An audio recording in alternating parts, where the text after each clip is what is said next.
નમસ્કાર, અમારી news channel news for કાઠિયાવાડને લાઈક કરો, શેર કરો અને સબસ્ક્રાઇબ કરો. News for Kathiawad. નમસ્કાર.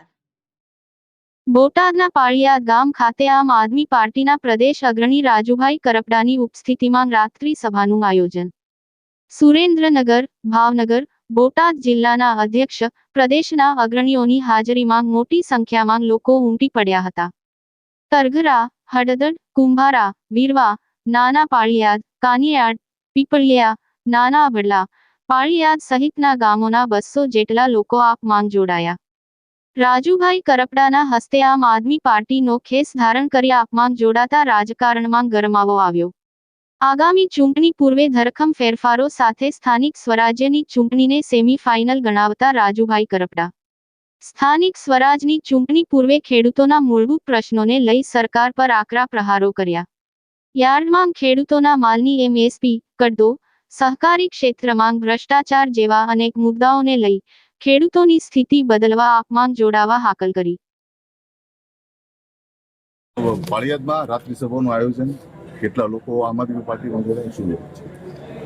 આજે બોટાદ વિધાનસભાના પાળિયાદ ગામે આમ આદમી પાર્ટી ટીમ અને ખાસ કરી પ્રમુખ પરસોત્તમભાઈ રાઠોડ દ્વારા જે આયોજન કરવામાં આવ્યું, ગુજરાત જોડો સદસ્યતા અભિયાન અંતર્ગત આજે પાળિયાદમાં ખેડૂત અને પશુપાલકો સાથેની મીટિંગનું આયોજન કરવામાં આવ્યું, જેમાં બોટાદ વિધાનસભાના વિવિધ ગામડાઓમાંથી મોટી સંખ્યામાં અહીંયા લોકો ઉપસ્થિત રહ્યા. સાથે જ ખુશીની વાત આમ આદમી પાર્ટી માટે એ છે કે આજે લગભગ 200 થી વધારે લોકો, દરેક સામાજિક આગેવાનો, દરેક સમાજના લોકો આમ આદમી પાર્ટી સાથે જોડાયા છે. ક્યાંક ને ક્યાંક માજી સરપંચો, ક્યાંક ચાલુ હાલ જે સરપંચ તરીકે ફરજ બજાવે છે, આ તમામ લોકો, પૂર્વ તાલુકા પંચાયતના સભ્યો આજે ભાજપ કોંગ્રેસ સાથે છેડો ફાડી અને આમ આદમી પાર્ટી સાથે જોડાયા છે. આમ આદમી પાર્ટી દિવસે દિવસે મજબૂત બની રહી છે. ગુજરાતની અંદર આજે કોઈની જો ઉમ્મીદ અને આશા હોય તો એ આમ આદમી પાર્ટી છે. આજે ખેડૂતો પણ દેવાના ડુંગર નીચે દબાયેલા છે.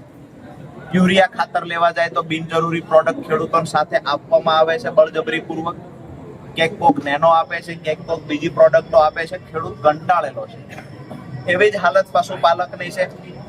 ભાવફેર એટલે કે જે નફો આપવો જોઈએ એ નફો સૌરાષ્ટ્રમાં એક પણ જિલ્લામાં પશુપાલકને મળતો નથી. બોટાદની અંદર માર્કેટિંગ યાર્ડમાં પણ કડદાના નામે ખેડૂતોનું શોષણ થાય છે. જ્યારે તમામ જગ્યાએ ભ્રષ્ટાચારોએ માજા મૂકી દીધી છે. યુવાનો બેરોજગાર બનતા જાય છે. શિક્ષિત યુવાનો આજે ન છૂટકે કોઈના કારખાનાનો મજૂર બન્યો છે. ખેડૂતોને પૂરતા ભાવ મળતા નથી. બહેનો મોંઘવારીથી પીડાય છે. ક્યાંક ને ક્યાંક ગુજરાતના તમામ વર્ગના, તમામ સમાજના લોકો ભ્રષ્ટ ભાજપના શાસનથી પીડાય છે. વિપક્ષ તરીકે કોંગ્રેસ આજે સદંતર નિષ્ફળ ગઈ છે, ત્યારે આમ આદમી પાર્ટી ગુજરાતની જનતાનો, તમામ સમાજનો, તમામ વર્ગનો અવાજ બનીને બહાર આવી છે. ત્યારે આજે આમ આદમી પાર્ટી દરેક તાલુકાઓમાં પોતાની સભાઓ કરી રહી છે, જેમાં મોટી સંખ્યામાં દરેક સમાજના, દરેક રાજકીય આગેવાનો જોડાઈ રહ્યા છે. જેવી રીતે આજે પાળિયાદમાં પણ મોટી સંખ્યામાં લોકો જોડાયા છે. ખૂબ સફળ, અમારી અપેક્ષા કરતા ખૂબ સારી એવી આજે સભા પાળિયાદમાં રહી છે. આગામી સમયમાં સ્થાનિક સ્વરાજ્યની ચૂંટણી એવી રહી છે, કેવી અપેક્ષા, કેવી? સ્થાનિક સ્વરાજની ચૂંટણી આમ આદમી પાર્ટી પોતાના દમ પણ એકલા હાથે લડવાની છે. તમામ સીટો પર આમ આદમી પાર્ટી લડવાની છે.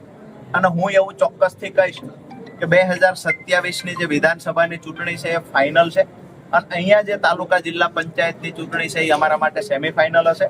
અને સેમીફાઇનલમાં સારામાં સારું પરફોર્મન્સ આમ આદમી પાર્ટી કરશે.